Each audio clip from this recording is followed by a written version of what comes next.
Dr. Jazz.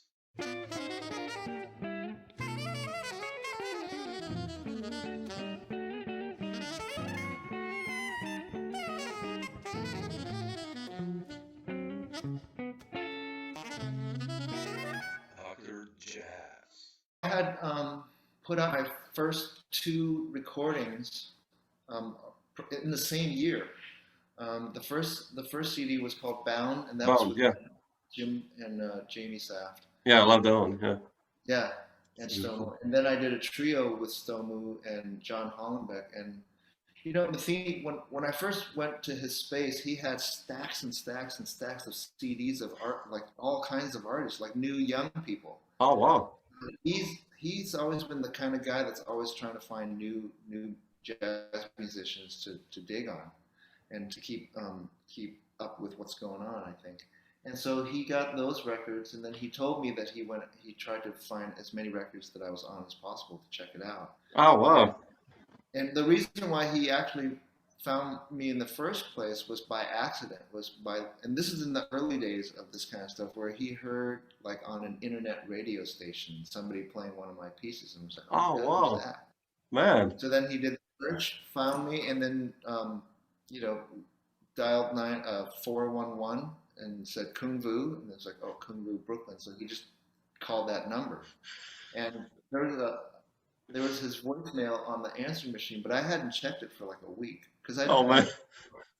And so then my wife said, "Hey, honey, there's this guy on the phone saying that he's Pat Metheny," and knowing that I'm a huge fan. And so I listened to it. I was like, "Well, that sounds like Pat." I thought it was a joke at first. I was like, I'm sure. "There's no way Pat Metheny would ever be calling me." But then it turned out that he did, and so I called him back, and he asked me to come to his studio, and we played duos. And Oh, then he said, wow. "I want you to, I'd like you to audition for my band." And I was like, "Which band?" He's like, "Well, the Metheny Group." I was like, "Wow." So he flew in his band, and Richard Boner, Richard Boner and I came and sang and Hmm? played. I did two sessions, one on trumpet and then one on vocals. Wow, man.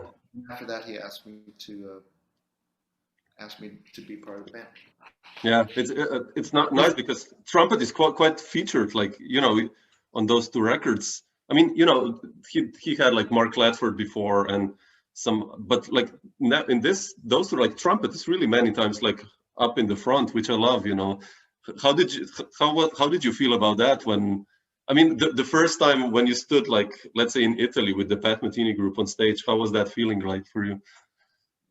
Well, I mean, even to go back further, the first couple of gigs that we did in the States were practice gigs because we didn't really rehearse. Wow, wow. It was really freaky. So suddenly we don't have a whole set of rehearsed material together, and he gives us the set list, and we get on stage and we do it. And she's like, "Holy shit!" I was freaked out. I was totally scared. Oh, man. The you just follow the veterans, and everything worked out really well. And Antonio was killing, and he had been working with Antonio for a long time. Yeah. So our parts were easy. We just fit right in. Um, but once the show starts and the light turns out, none of that stuff is processing. I'm just trying to be a good musician and Yeah, be there. Yeah. blocking everything out until you have enough time to sit back and listen to people react. And then that's like, holy shit. Yeah, yeah. But outside of that, I think I don't think anybody who can function in this world would be thinking about, oh my God, I'm playing with my hero or this or Yeah, that. sure. As soon as the lights turn on, everyone becomes equal. Everyone's digging their dirt, shoveling and Serve the working. music. Yeah. Yeah, exactly. Yeah. No, I love Pat Metheny too. He was like, we kind of have the same heroes, like Metheny and Frizzell. Those two are also mine. I mean, being a guitarist, but Pat is known for his long tours. Pat Metheny Group, like playing also for huge audiences. How was that also for you? Those long? I mean, my longest tour it sounds a joke when you compare it to Pat Metheny. It's like 2 weeks, 14 one-nighters in Europe. Like, Well, I how mean, were those tours like? these days, 14 days is a long time. Yeah, yeah, sure. It's hard to get anything more than that. But when I first started touring, the longest tour I did was 5 weeks with my Man. own stuff. So yeah, I mean, it takes a lot of stamina to do that, and it's hard.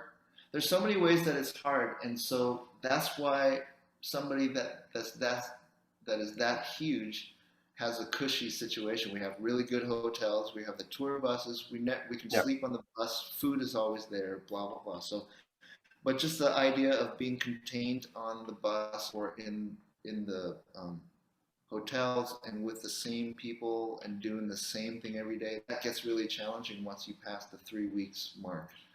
And Shit, yeah, I can imagine.